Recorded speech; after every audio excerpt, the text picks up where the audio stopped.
And welcome to PR Life, your positivity reflection connection. I'm Gabriel Robertson. This is going to be right off the cuff, no special editing, no anything. This is just right off the cuff. First, I want to thank you if you've subscribed and you're still here. I really appreciate it very much. For the last, since March, February actually, I've been working on a book. And it's a collection of poetry that I wrote when I was very, very young. I was a sophomore in high school up through my early 20s. And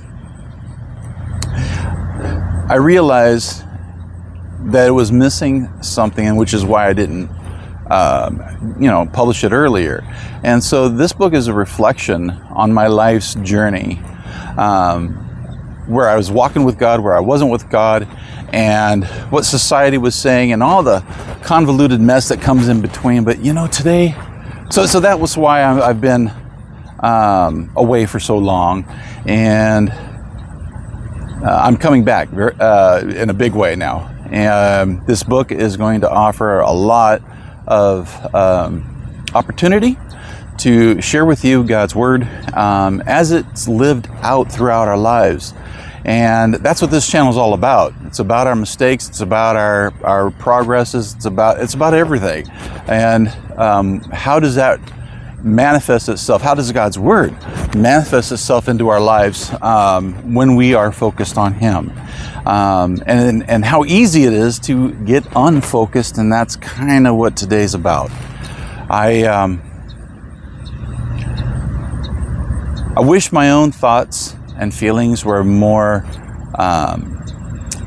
in line with positivity, and I'm hoping that by sharing this with you, I get some of that back myself today.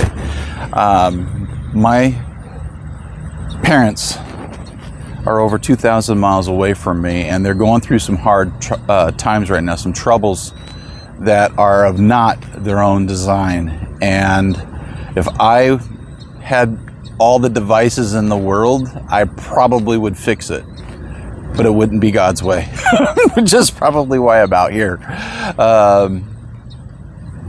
That by being out here, I can still focus on God and not handle things the way the old me would handle things. And that's the real wrestling a baby Christian or a new Christian goes through. When you accept Jesus as your Lord and Savior, I'm kind of guessing up to about 10, 12 years, you're still going to wrestle with what the world is constantly trying to say and what you know to be true in God's Word. And I just wanted to share that with you, that my dad went through a period in the hospital which challenged me a bit, but gave me an opportunity to testify and share my strength with him while he was in the hospital. Yes, both my parents are saved. Yes, they both believe. But this, like I said, this channel is about being real, and I am wrestling with anger, frustration. And I'm trying not to allow it to come out of me in a way that's sinful. Jesus himself got angry. He turned over the tables in the temple, and mad at the money changers, and he called it a den of thieves.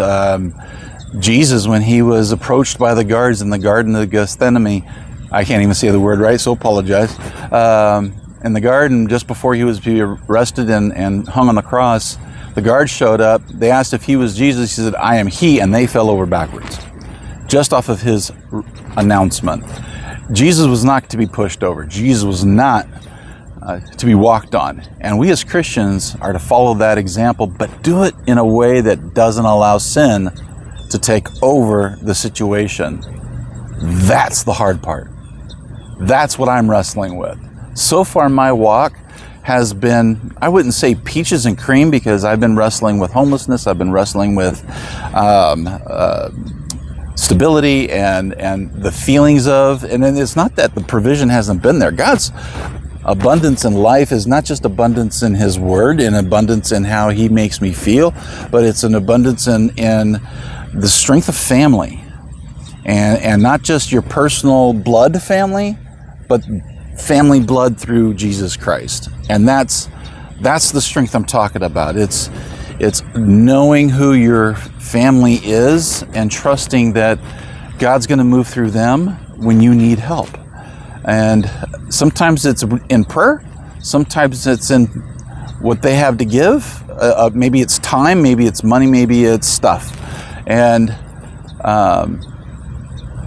I know that this period of my life is a season. Seems like it's been going on for quite a while, but I see where the Lord is starting to open up doors for me. This book, Just for Starters, is one of the doors. There's going to be a study guide, a study journal that goes along with it that I'm putting together now. And I've got this channel. I've got you. And I want you to see what it's really like walking with Jesus. It's gosh, right now, I am very much challenged. Got to be honest. I'm very much challenged. I have a brother who does believe, but he has distanced himself, and he has the skills and abilities to absolutely step in and help their lives out, but refuses to do so for his own reasons, and that's fine. But that's kind of on him. I can only reach out and say, "Hey, yo, bro, they need help, man," and the rest is between him and God. And again, I just wanted to share this. I came out here. This is actually part of a piece of property that belongs to a Christian business where I live, and I'm very grateful that they've got this big walk-around park for their employees, because they're leaving me alone. So I give a shout out to them. Anderson is the company name, and I appreciate that they've let me do this. So yeah, I just,